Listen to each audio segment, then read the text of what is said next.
Hey guys, number one Marmaduke fan here. This is it. Volume 22 of Pokemon Adventures, Ruby and Sapphire. How does this incredibly complex, multi-tiered war end up? We will find out. So, my my concluding overarching thought is Ruby and Sapphire is the story of a femboy and a tomboy trying to become Pokemon masters and fulfill their destinies and maybe falling for each other. And the more significant theme is Ruby the femboy becoming a man. And one of the things I like about this is whenever you talk about be a man, I feel like that gets misinterpreted either willfully or just because people are confused about what should be meant by that. So a lot of people, when you say be a man, think you mean something like, oh, so what you're saying is you should suppress all your emotions and, I don't know, go beat up women or something, right? Like they don't quite get it.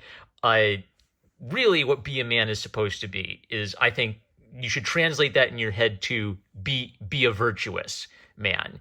And the thing about being a virtuous man is a virtuous man isn't like what I call an abusive football coach. So an abusive football coach, has a lot of manly traits, right? Really tough-minded, very gung-ho, tells you to rub some dirt in it and pull yourself up by your bootstraps, but kind of has a weakness underneath that.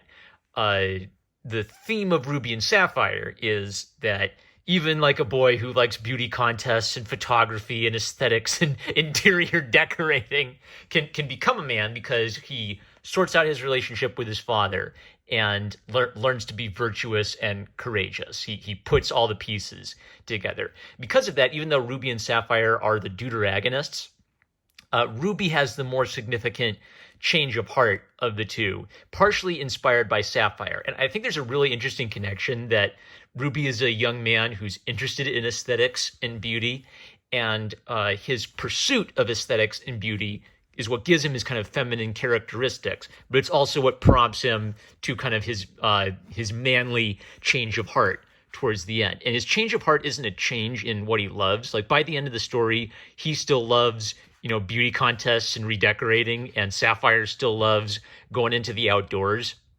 But both of them have sort of they've learned how to do what's right without letting what they love distract them from doing what's right. So who they are changes, what they love doesn't change. They learn how to pursue what they love correctly. So where last we left off, Sapphire, the tomboy girl, it confesses her love to Ruby, and in a dramatic revelation, we learned that Ruby has the scars from the little boy who saved her when they were both little kids, and he mysteriously kicks her off the Pokemon and locks her in like an airship so that she can't come join the final battle with him. And this is a real shocking twist, because basically everything was setting us up to think these two were going to go face the final two bosses together, right, as like a super duo. So Ruby is kind of like upset the whole plan, and then he's going to team up with Courtney, the bad girl,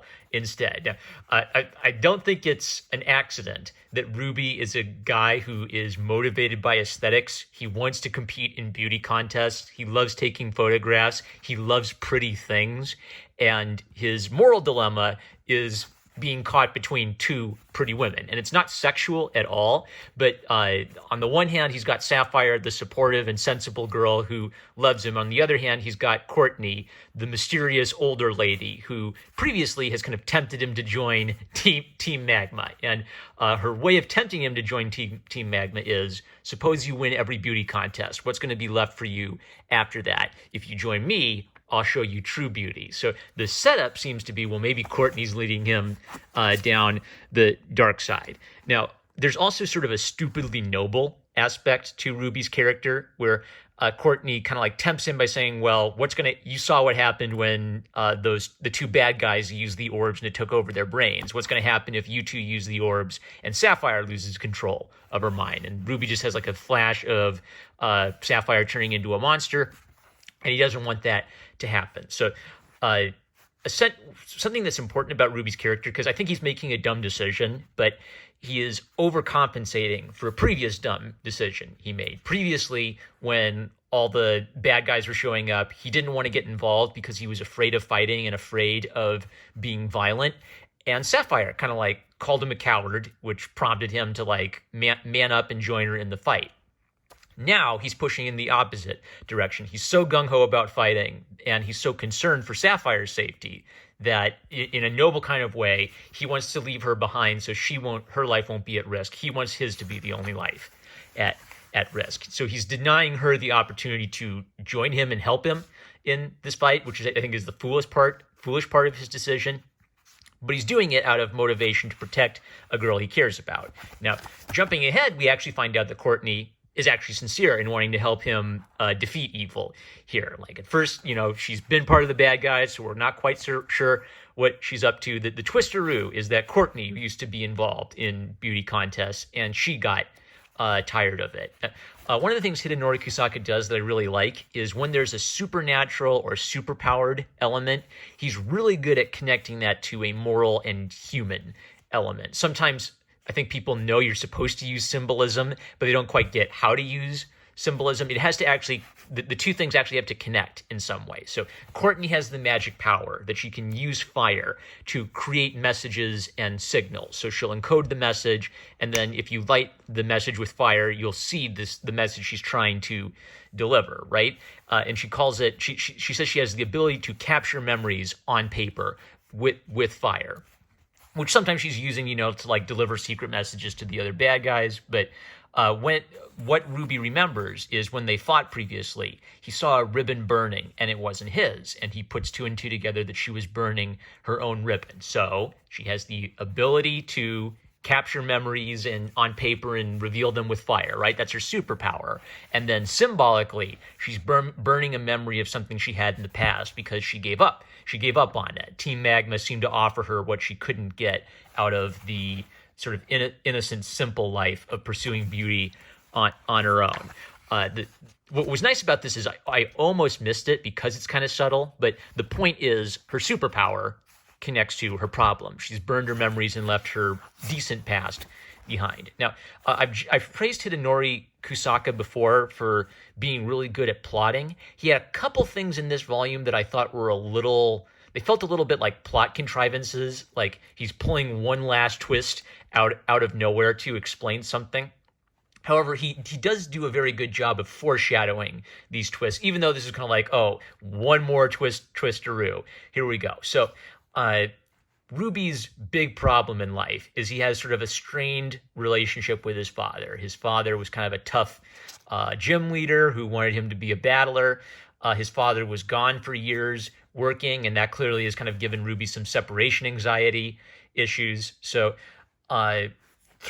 after Ruby runs away from home and, upsets his mother greatly, I didn't mention this before, but Norman kind of like finds his son, beats him in a Pokemon battle, and it looks like he's about to open a can of whoop ass on his own son when he kind of like accidentally drops him and Ruby falls down the stairs. Something that stood out to me when I read that is it looked like the editor changed it. It looked like the original idea was going to be Norman was going to like physically pick up his son and throw him down the stairs as a way of, showing just how mad he was.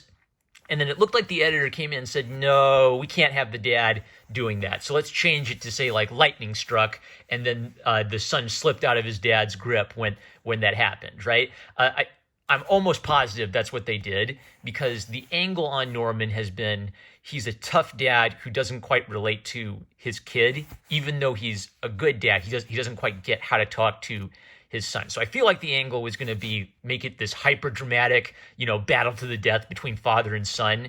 And an editor said, no, kids aren't going to like Norman if he's abusive. So let's find an innocent alternative explanation for that. I actually kind of like agree. I think that would if my theory is correct and that was an editorial decision, I think that was a smart decision because now we're seeing Norman's side of the story a little bit more. Why was Norman gone for so long? He was basically required to go hunting for this legendary Pokemon for work. Hopping ahead a little bit. Okay, again, hunting down legendary Pokemon, cool fantasy thing, missing your dad because he's at work all the time. Very human, down to earth think. So the dramatic twisteroo is, how did the Pokemon escape? And it was all Ruby's fault when he was a little kid. He saved Sapphire from this wild Pokemon. He used confusion on the wild Pokemon. So this wild dragon Pokemon gets confused. It starts wandering around in confusion, breaks into the lab, busts a bunch of stuff up, and releases Rayquaza. So Dad decides to take the fall for his son. He takes all the blame for it. And his punishment is he can't be a gym leader for 5 years, and in the meantime, he has to go hunting for Rayquaza, right? So the twisteroo is that this whole time there's been this difficult relationship between Ruby and his father.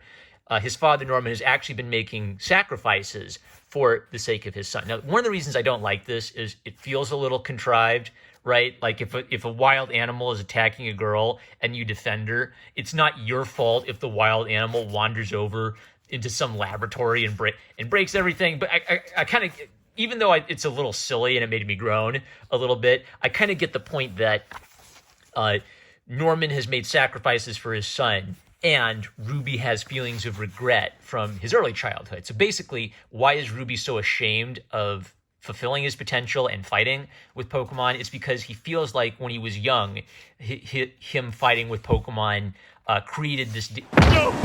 No! Okay, I figured it out.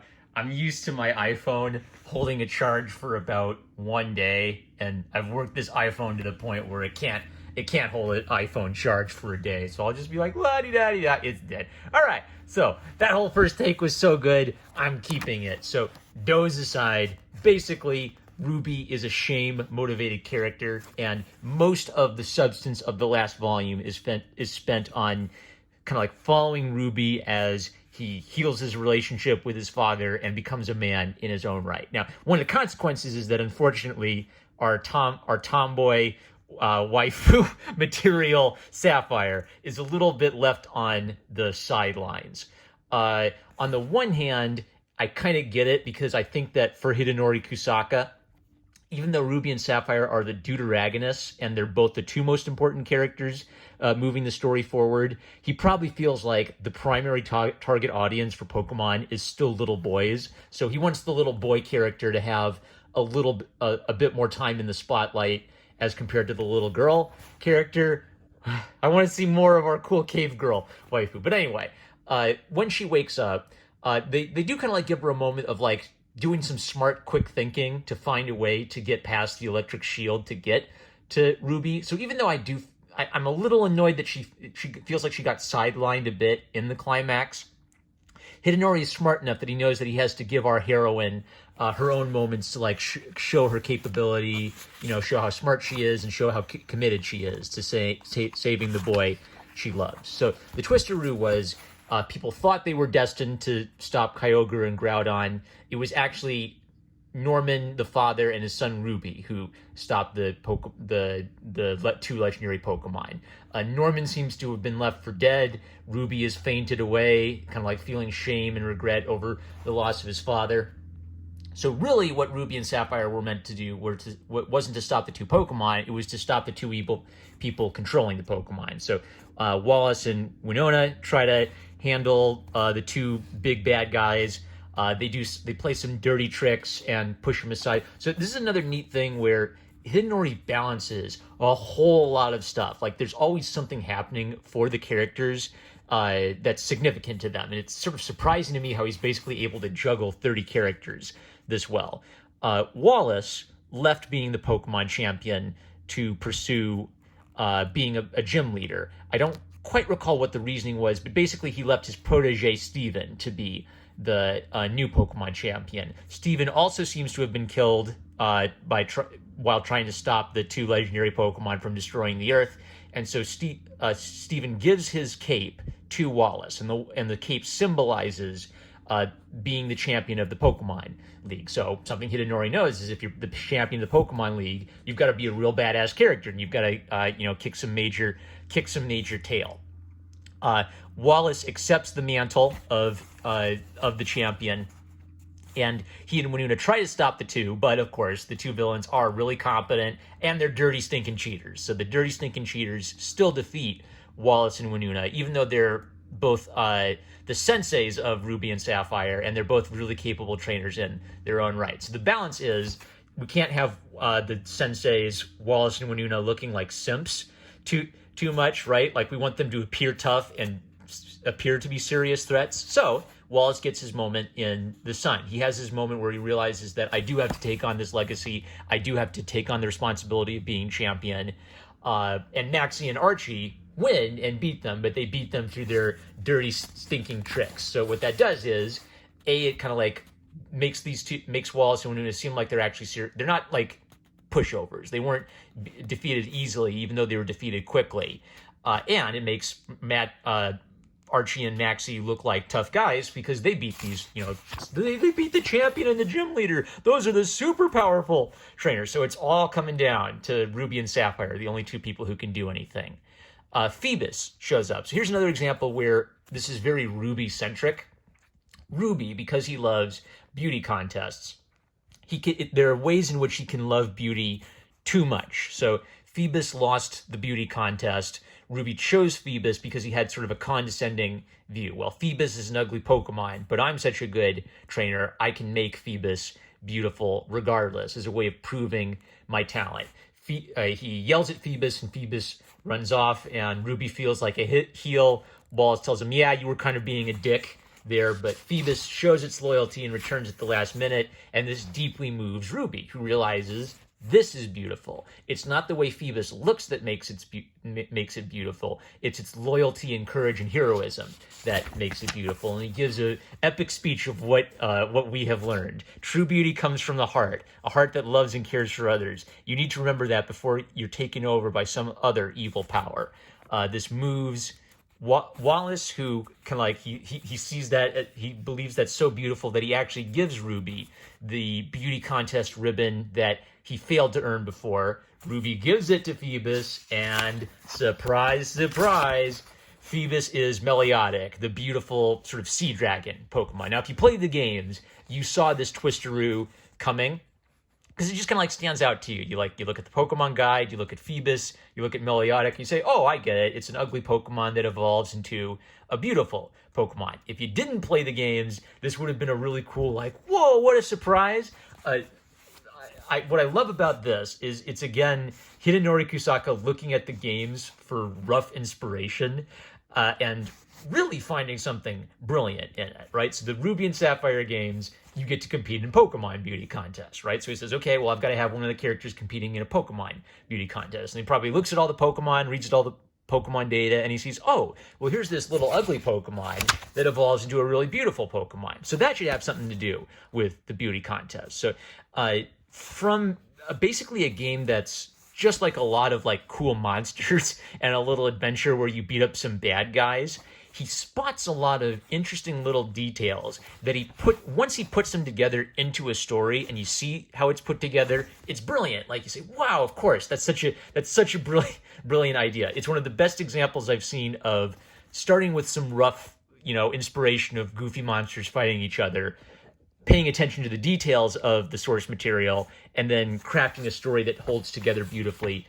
because of that. As Ruby learns not to abuse his Pokemon because of his fastidious ideas of beauty, his inner beauty comes out, and the Pokemon's inner beauty comes out. How brilliant. All right.